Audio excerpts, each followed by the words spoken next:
That in the Q&A session, we can think about what might be done in response to the problems the book identifies and responds to.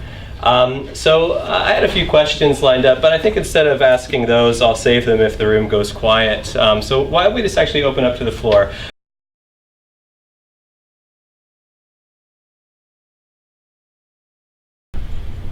I'm not sure what you meant with the first question. What is artificial about artificial intelligence? I can answer that. Okay, one. go for it. Yeah. So that actually was that name just stuck happenstance in the early days of research. It was actually disputed by some of the early researchers as being a stupid term for the field. People wanted other. There were a bunch of contesting ones, and that one just stuck. I mean, it's one of those things that just happens historically. So. Yeah, there's no good reason. No one reasoned it out or thought it should be called this for a certain reason. In some of the literature, they're starting to refer to machine intelligence instead to kind of avoid that. Because one of the problems when you place, I don't think the problem is the artificial word here, is the word intelligence. There's absolutely no accepted definition of what intelligence is. It doesn't actually exist at all. So one of the things that, one of the few things that researchers agree upon is that human intelligence has some degree of generality, right? And also we see this in other animal species, right? But that's about it. There is one article I read in preparation for this book, even though I didn't cite it. It had something like up to 50 different definitions of intelligence, right? So when you're trying to then automate something like that is so elusive, it's really hard to tell what it is. Because there's the thing, we are kind of discovering what human intelligence is through artificial intelligence, basically, right? We're kind of getting to know ourselves much better through that, right? So your second question is like whether AI could be exploited like human workers. I mean, this is something that we are just speculating, right? Because one of the things I didn't mention in the last bit here is that for exploitation to actually be effective, AI would have to have some notion of kind of self-preservation. They have to have a desire to actually survive. Can you stand, please? Again? Oh, sorry. Yes. So to be able to exploit workers, like one of the things that capital actually does is to kind of intervene in our biological necessity for survival, right? So some AI researchers are actually thinking about, like, yes, some AGI could actually have a survival instinct. So capital kind of has to intervene in that survival instinct and take away, the means of production and the means of survival that you can actually draw on to survive. So say if an AGI, they have to have some type of fuel, the quote of food. If that can be turned into commodity and can be separate away from it, so it has to be forced to buy them, then obviously they can be forced to work too. So that's kind of the theoretical argument we're making. So we're making kind of an analogy here between humans and AGI. So in that sense, it's a very, very technical way of actually exploiting someone. Just have them work for longer, than they have to reproduce what they're paid at in wages. So in that sense, we're saying technically it's not that big of a difference between an AGI and a human being and how they're exploited. How it's going to look like on the shop floor. Who knows? This is something that we just can't do. This is pure speculation. But one of the things we wanted to do in this more polemical work against left accelerationists and actually automated communists is that don't pin your hopes on the auto-negation of capital, because the worst that come to happen is that we are not needed anymore. And that's something we should be really concerned about, right? And even if AGI is not possible at this moment, the fact that some of the biggest names in capital are actually trying to create this technology should concern us. And hence, we should make an intervention, even if it's just theoretical at this moment. It's actually important. And I would say another part, you mentioned social reproduction. Of course, something like AI and AGI or human enhanced workers completely does away with the need for social reproduction, right? This is something that is in transhumanist thought, and I'm sure James can speak more about this, is that there wouldn't necessarily be any need for biological functions, including the need for procreation and taking care of offspring and all the stuff that happens in the domestic sphere that's usually excluded in a lot of Marxist accounts.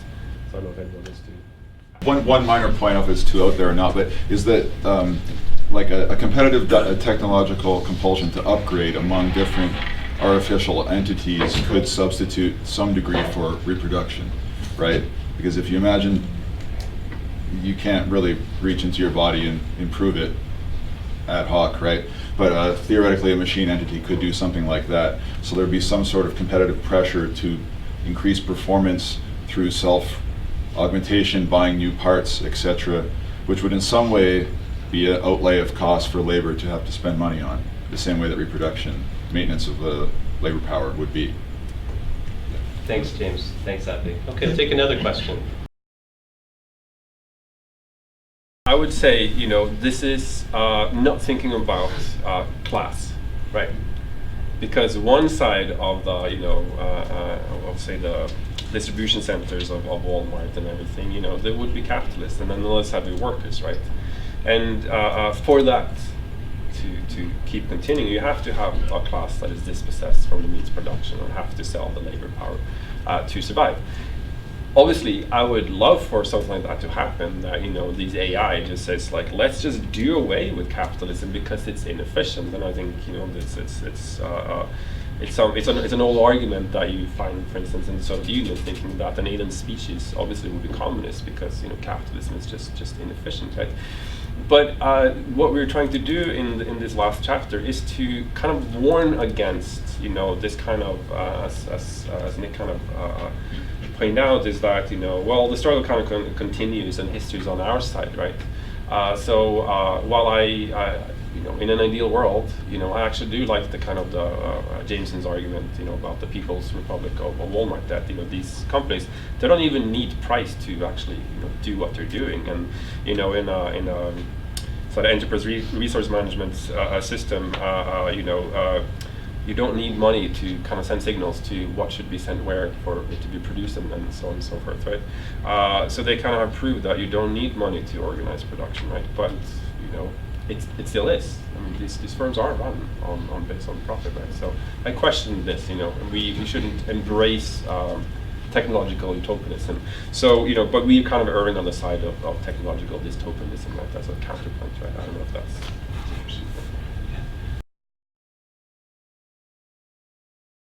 Let them play, and we will enjoy our environment and start a new life.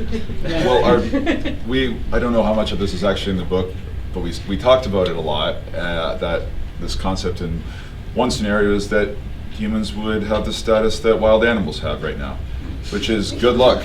Enjoy the forest until we burn it down. Right, we're going to need that forest later, so, enjoy your time in the forest. Yeah, I would also want to add that to step back for a moment into our projections into the science fictional thought experiment. We also need to see the development of AI as the intensification of a particular social relation that capital has with living human labor, which has been, without you, fundamentally shifted in favor of capital and intensifying exploitation by means of a sustained cybernetic offensive against the working class of the global Northwest and arguably on a planetary level.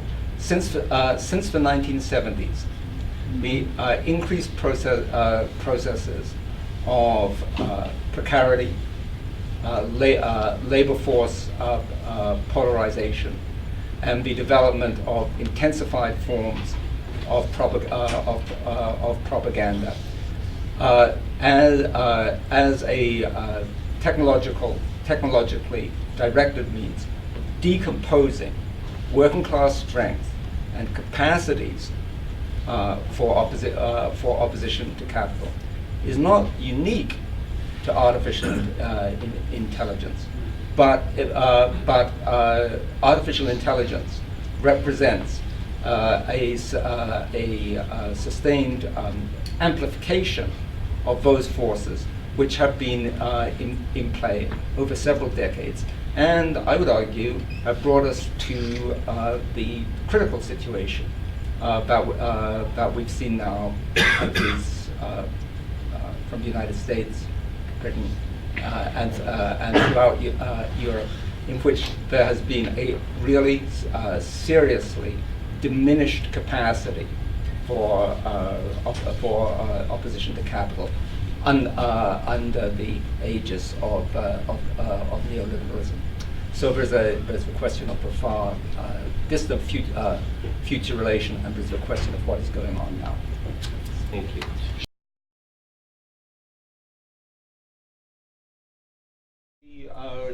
Right at the very start of the book, we actually raised the issue of the importance of science fiction as a medium for the exploration of these possibilities.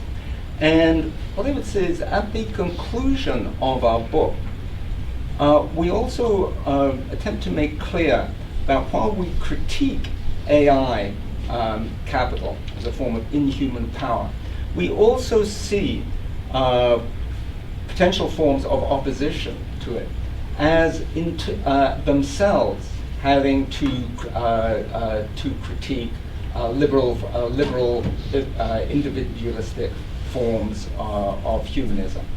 And so we suggest that in a certain sense, resistance to AI capitalism would also have to be inhuman, in the sense of dislodging many of the premises of Eurocentric and individualist humanism. Whether we think of that in terms of the possibility of a socialist or communist appropriation of AI, or whether we think of it in terms of the dismantling of the premises of human sovereignty, mastery, and domination that have been undertaken by feminist and non-Eurocentric forms of eco-communist speculation. So we touch on that. We don't go far down that road, but we attempt to name that possibility.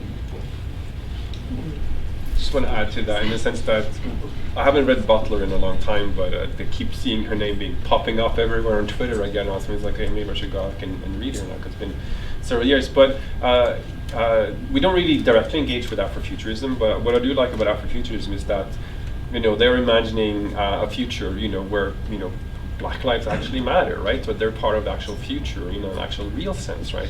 And I think, while we don't directly engage with it, it does provide a very interesting kind of counterpoint to the very dystopian abyssal scenario we're proposing, because, our third chapter and some of the things that raise is just yet another apocalyptic vision of it's easier to imagine the end of humanity rather than the end of capitalism, right?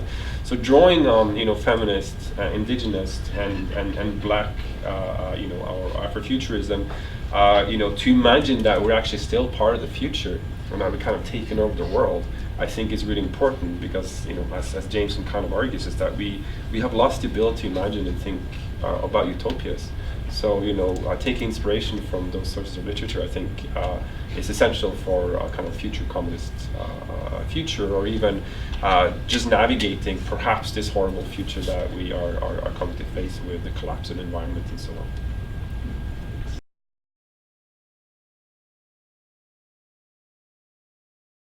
Those resources that you identify arising from areas of the world which have already seen centuries of experience of dispossession and expropriation are, I think, critically transferable to the new conjunction that we're looking at. In the broadest sense, Marx speaks of the establishment of capitalism as characterized by a period of primitive accumulation, whose history is written in letters of blood and fire, and which involves, exactly as you've outlined it, the expulsion of populations from the land, enslavement, exploitation of racialized populations. That lies at the birth of capitalism.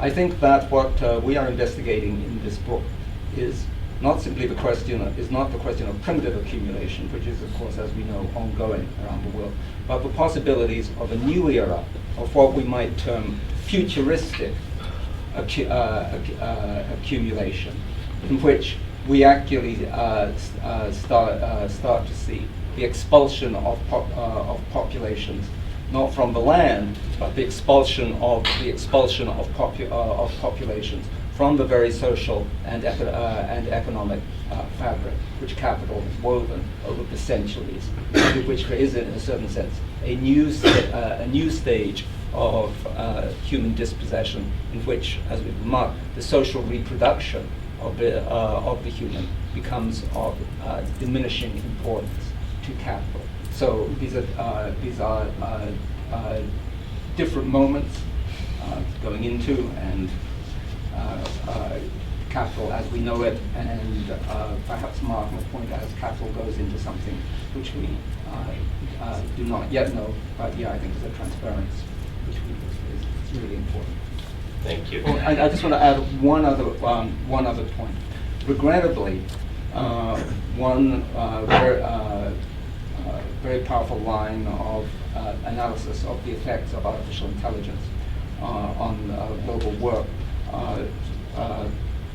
that the effects may in fact be at their most serious in areas of what used to be the third world, developing areas, precisely because it tends to short-circuit the possibilities of industrial development, reconcentrating them within the centers of digital accumulation. So there you go.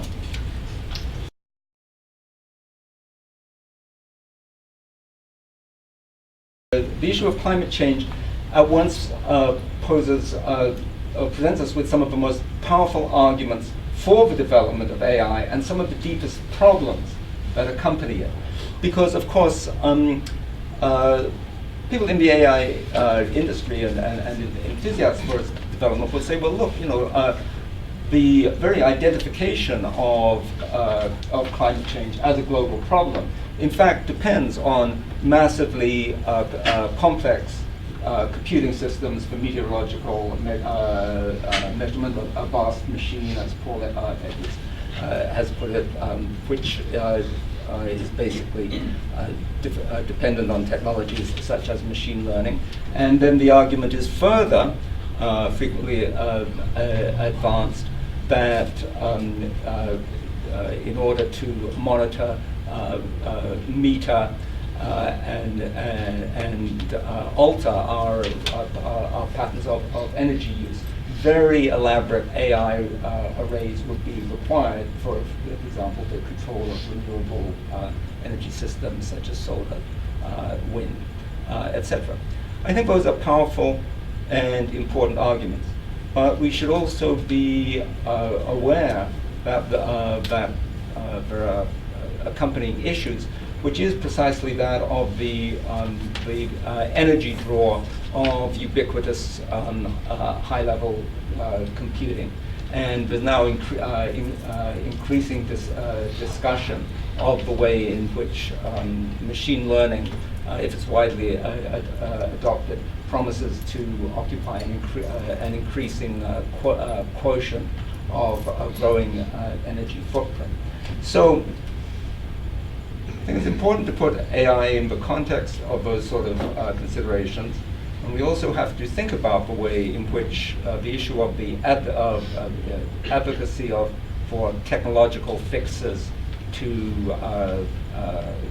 global warming, such as very complex AI monitoring systems, in some contexts becomes a way of evading the possibility of addressing the problem through a change in social relations. In other words, alterations in level of consumption, qualities of social reproduction, amount of work time.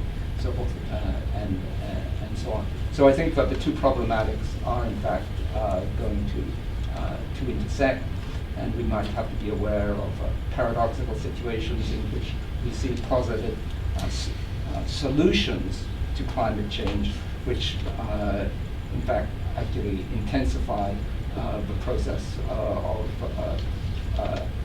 delegating our lives to the creation of silicon successor species that then become the wardens of humanity on a warming planet.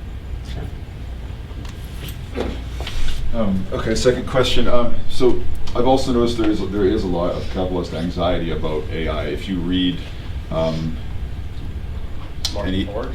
Well, Martin Ford, yeah, but even more if you read specifically the AI literature made for management people.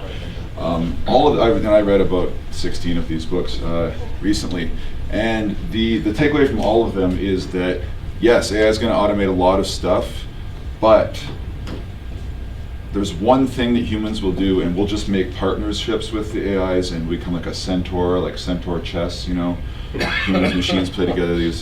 I call it centaur theory. But that's the reassuring takeaway, is that this and this and this will all be automated, but depending on the author, there's one thing that will stand out. It may be judgment, or it may be like Eric Brynjolfsson, Andrew McAfee, big MIT economist, right, of the machine age. In their 2014 book, they say, well, don't worry, it's judgment. Machines can't do judgment. That'll be the thing humans will do. Their book from 2 years ago, they changed it now. It's like, oh, it's empathy stuff. It's, so, you know, machines can't do that, right? They haven't read about, obviously, the ways that machine learning can graft onto physical expressions of emotion and stuff yet, right? So in 3 years, they'll write a new book. How to exploit that, I don't know. There is some way to use that, perhaps. But the one thing that I think it holds back a left take-up of AI and use of AI is lack of technical understanding of it and how to do it, right? It's hard to do, it's complicated, and I just don't know many people on the radical left who have the capacity to make a machine learning model, right? So, yeah. And just to add to that, in the sense that, you know, could the robot taking our jobs kind of be this clarion call for us to rise up? But Nick's comment about how we're so utterly decomposed now, we kind of have not been able to found ourselves as a class since the 1970s, that it's just another thing piled on top of all the other misery we're kind of facing, right? So in that sense, it's just one more thing to deal with. I'm not sure it can galvanize the working class. It's more like yet more powerlessness. What can we do now in relation to that? You know, I've already kind of been laid off from several jobs. You know, I'm contingent, I'm precarious. You know, I need 2 to 3 jobs to survive, and now a robot is going to come and take a job too, right? That is more of a hopeless situation. That's the kind of picture we're painting. But you know, this is why we're kind of pointing to, you know, these diverse struggles that are happening in relation to AI as something that we can take inspiration from. Because I don't think this notion that the robot will take our jobs is going to galvanize people. It's just going to make people more scared, right? And you know, the blame is going to be leveled at immigrants, you know, instead, right? So it's like a scary political climate that we're in, you know, and we're kind of not necessarily seeing the future with rose-tinted glasses, so to speak. Right? Yeah. Okay.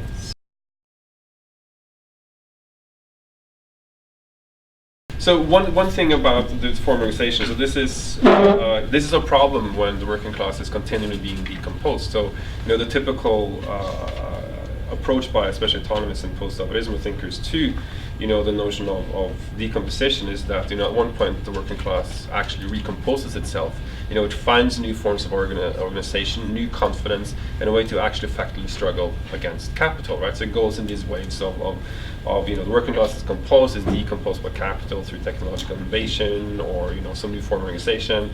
You know, it decomposed, the working class recomposes itself, you know, and then, you know, decomposition kind of goes on. But what we're kind of positing is that we've never really, you know, been able to recompose ourselves since the 70s, right? So part of that is our forms of organization hasn't kept up, right?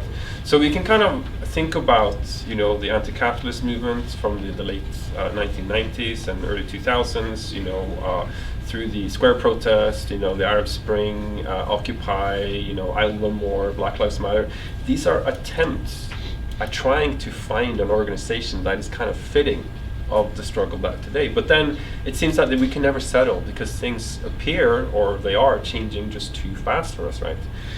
So it is really a bit of a pickle, and I think this goes to the last question here about Greg too, in the sense that that's why there's some people who just latches themselves onto social democratic politics, because what else can we do, right? In the sense that everything else we've tried, and Nick Schwinnick and Alec Williams, they're specifically critiquing the anti-globalization movement. It was too focused on going around they're focused on the reaction to the anti-globalization movement, that the anti-globalization was too summit hopping, hence there was like this local kind of rebellion against this, and that's what they're latching onto because they want to go ground. It has to be big, right? I think that's a mistake. I think struggles should be anchored in local, conditions. But I think something like the delivery struggle have actually been effective, against kind of AI influenced capitalism. Is perhaps where we can see something. But that was a problem with precarious labor and people, moving in and out. This is that there is no stability, there is no institutional memory. So I think it's more like, it's not an answer we can give because it's not an answer anybody really has at this moment. But this is why we think taking a cue from some of these struggles that are related to AI somehow is perhaps where we can find a new form of organization that is fit or recomposed working class for AI capitalism. Yeah, well, you've touched there actually on the very point that I wanted to bring up, which is that while the picture that we paint is a somber one, we think that the contribution of the book to the struggle against capital is precisely that of thematizing the AI problematic and starting to point to the various types of struggles and resistances which are arrayed around it, albeit without necessarily recognizing it or naming it as such. And that is why in the second chapter of the book, we do sketch what we term the heptagon of resistances, or heptagon of struggles, and which are wide-ranging from gig economy struggles to the surprising and I think quite important and inspiring eruption of struggles amongst techies in Silicon Valley, through the various contestations of smart cities, social media defections, so forth, and so on that we've listed. I mean, the corollary of the observation that James made about AI as a general condition of production is that one might say that challenging the AI agenda poses a possibility of struggles against AI becoming a general condition of resistance, and that is precisely why it is important to name and thematize these struggles. And yeah, Greg, I think your question about the paucity of imagination in left accelerationist terms is a really important one. I think the You guys have a great chapter on that. Your chapter on that's great. Yeah, the basic. I think the basic problem is a form of technological determinism, and that the alternative to that is in fact to inaugurate struggles for the collective social control of technological developments. We need, in a certain sense, a restoration of the agenda for the left, which was beginning to blossom in the 70s before it was cut off by neoliberalism. The sort of initiatives that were beginning to appear, concepts in terms of the Lucas Plan, for example, were actual worker control over technological innovation. Although now, when we look at AI, the scope of it is that this evidently has to be on a much wider basis than simply workplace organization.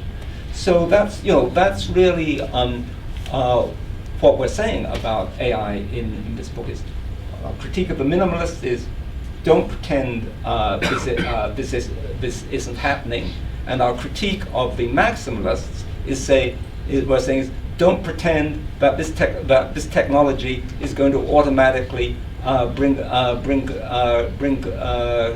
communism. What we are saying is that the priority is for struggles for social collective control over the very development of these new means of production. Great. Okay. Well, let's give a warm round of applause to our presenters.